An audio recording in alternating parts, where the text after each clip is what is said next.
Hello! Nagbabalik ako para sa panibagong video. Kung nga po pala si Jaymen, professional makeup artist. Ngayon naman ay tuturuan ko kayo kung ano ba yung mga uses ng mga makeup brushes ko.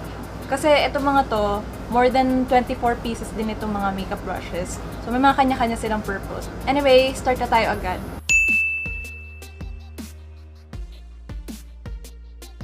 Ito, for blush on siya. Pero, yun, kung gusto niyo siya gamitin mismo sa pang blush on nyo, pwede naman. Pero, yun nga, ang napansin nyo, pag nag-set ako ng powder, hindi ko, eto mismong bristles, hindi ko ginaganyan para mag-apply ako ng powder. Ang ginagawa ko sa kanya, tinatap ko lang. Kasi nga, para hindi mag-move yung mga liquid products na in-apply ko. Yun ang kinanggandahan dito sa brush na to kapag pag naglalagay kayo ng powder dito sa pinaka-under eye. Kung gusto nyo mag-bake ganon, so eto, pinakamaganda. Itong pang under eye lang.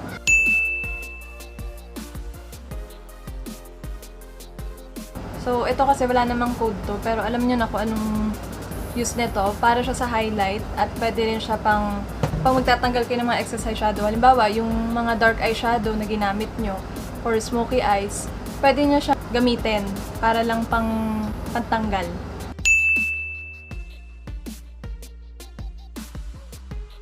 Para siya sa blush on. Ito, madalas ko rin siya gamitin for blush on talaga kasi nga, pag nagba-blush on, sakto talaga yung application niya. Hindi masyadong malaki yung part ng iba-blush on nyo. Hindi rin mag-iiwan ng mga harsh line kapag nagba-blush on. Pwede rin pala siya sa contour. Kung maliit nga lang yung mukha nyo, tapos magko-contour kayo, maganda to. And pang contour dito sa nose line, yan. Pero hindi pa rin niya mabibigay yung gusto nyong nose line na very defined, yung nakikita nyo sa Instagram na contour na nose line. So ito talaga, pang mga natural contour lang siya.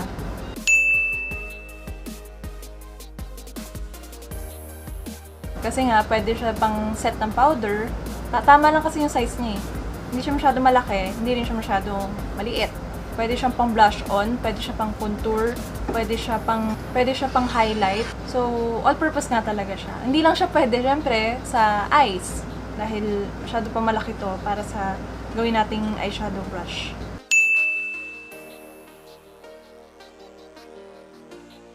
So, itong angled brow brush ay talagang pangkilay. Para siya sa kilay, kung gumagamit kayo ng mga brow powder, huwag nyo itong gagamitin kung gagamit kayo ng gel liner.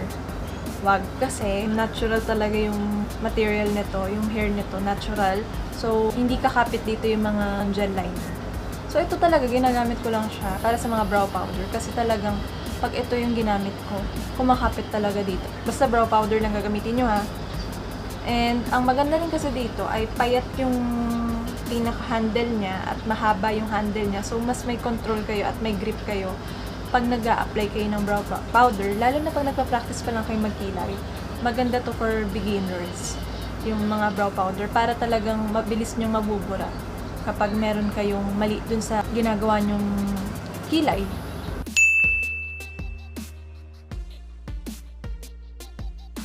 Halimbawa, naglagay ako ng gel liner. Kung gusto kong ikalat yung gel liner para magmukha siyang smoky effect, ito yung ginagamit ko. Kasi, ang maganda dito kasi, halimbawa, nagkamali ako sa eyeliner na nilagay ko, parang napakapal masyado. Para madaya ko yun, ang ginagawa ko, kinakalat ko na lang siya, gamit nga ito. Pwede rin pala ito sa ilalim, sa lash line, kung ayaw nyong gumamit. Kasi itong, balikan ko muna yung isang brush ha. Ito kasing brush na to, pag ginamit ko sa lash line, napapakapal yung eyeshadow ko. Lalo na pag dark eyeshadow yung ginamit ko, napapakapal talaga siya. Nagmumukha tuloy akong sinapak. Hindi tulad nito, kontrolado talaga yung pagkaka-apply ng eyeshadow dito sa may under eye. Minsan, ang ginagawa ko rin pala dito, ginagamit ko rin siya para sa lips, sa labi. Pag nag-create naman ako ng gradient lips, ito yung ginagamit ko din. Marami siyang purpose. Basta mag-i-smudge kayo ng makeup nyo, ito yung gamitin nyo.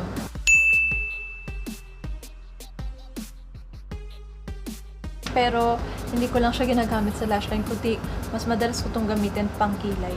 Kasi, pareho lang naman sila talaga ng itsura, pareho lang sila ng brush. So, ito, for lashes, ginagamit ko na rin siya pang blend ng kilay.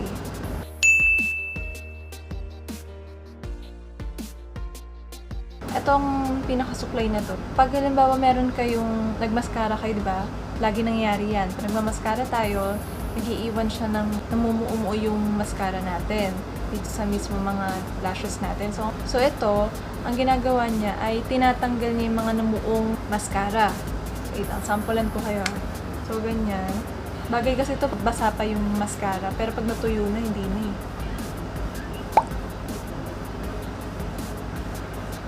Yan. Hindi na siya makapit kasi pag tuyo na yung mascara. Hindi na siya kakapit dito sa pinakasuklay. So, natatanggal niya. Ito naman, isa ay pangkilay. Kung wala kayong spoolie, ito lang, pwede na to. Yan. Pero ako kasi bira ko lang to ginagamit. Mas sanay pa rin akong gamitin yung spoolie. At magbabalik ako para sa next video. Kung nagustuhan nyo tong video na to, please like, share, and subscribe to my channel. And tap the notification bell para lagi kayong updated. Yun lang. Bye!